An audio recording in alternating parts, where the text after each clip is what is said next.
Unspecified verbs are from the deletion section of both the Meta model and the MILTON model. This video is about unspecified verbs in the MILTON model. That is, verbs, an action or a doing word where how or where or when or other kinds of specificity are missing from the action. When something's missing, we fill in the gap from our own deep structure of experience. In this video, I'm going to give 4 examples of types of unspecified verbs which may be used in the MILTON model, and at the end I'll give you a reminder of the zetetic rigor model. Now, the first type of unspecified verbs are emotionally charged verbs which are unspecific. For example, hurt, rejected and damaged.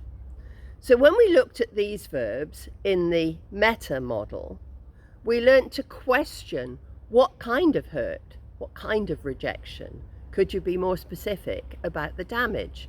Because unless we got more specificity, we were maybe not sure how to respond.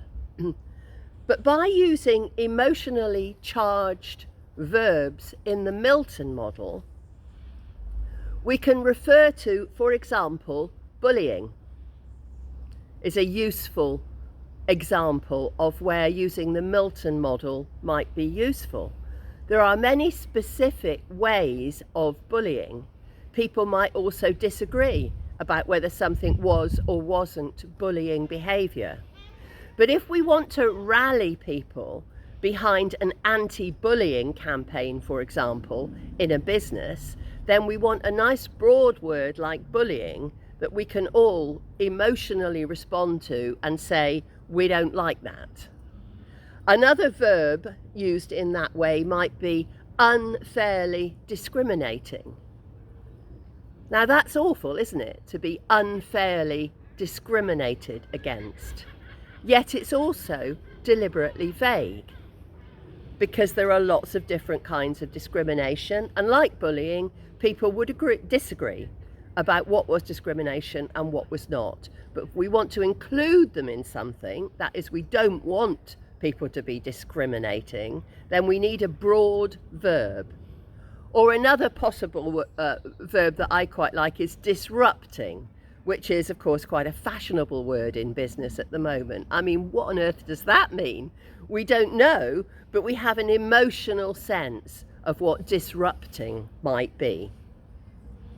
Or even loving. What is that? What is loving? And do we want to be specific? That's the question. Do we want to be specific or not? And sometimes we don't. I was thinking about myself. I go to play with my granddaughter.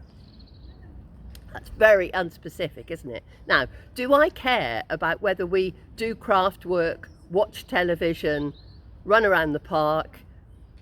Of course I don't. I don't actually care what we do. As far as I'm concerned, I'm playing, and the specifics of that really don't matter.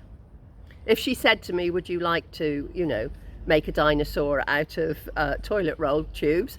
I'm not sure. But if she says, do you want to play? Yeah, I want to play. The second use of unspecified verbs can be useful is when we want an antidote to micromanaging. So, for example, we might ask somebody to grow this account, organise this event, or transform this business.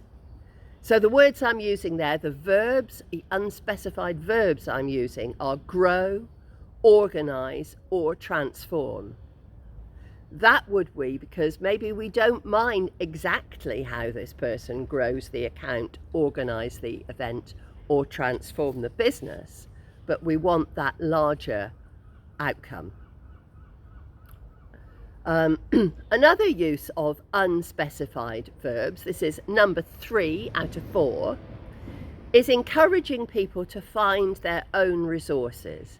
And this is where those lovely words come in, like wondering, imagining, sensing, remembering, and noticing. I just love those words, all of them, because isn't it great to wonder, to imagine, to sense, to enjoy?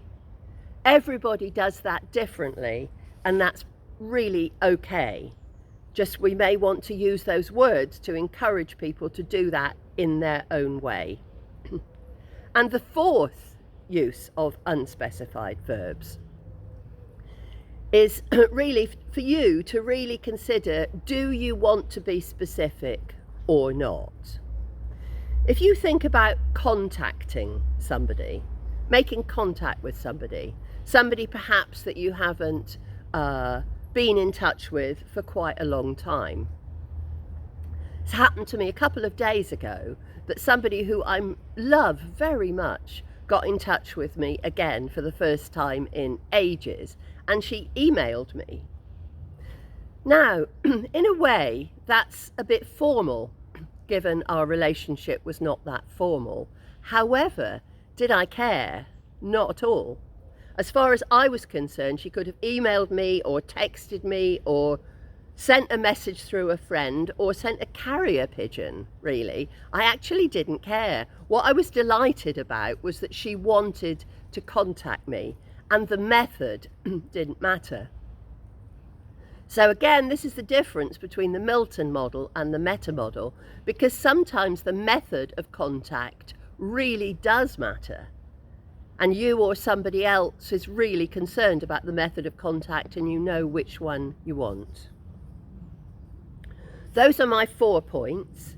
I'm now coming to remind you about the RIGER model, spelt R-I-G-E-R, which is the zetetic model to remind us to recover information to generate experiential richness. So remember, when you use the MILTON model, when you use the MILTON model, it's true for the meta model as well. When you use the MILTON model, use it with respect, curiosity, and rapport, and be inclusive.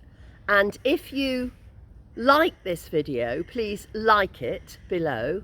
And if you would like to subscribe to future videos, please click on the ZPS8 logo.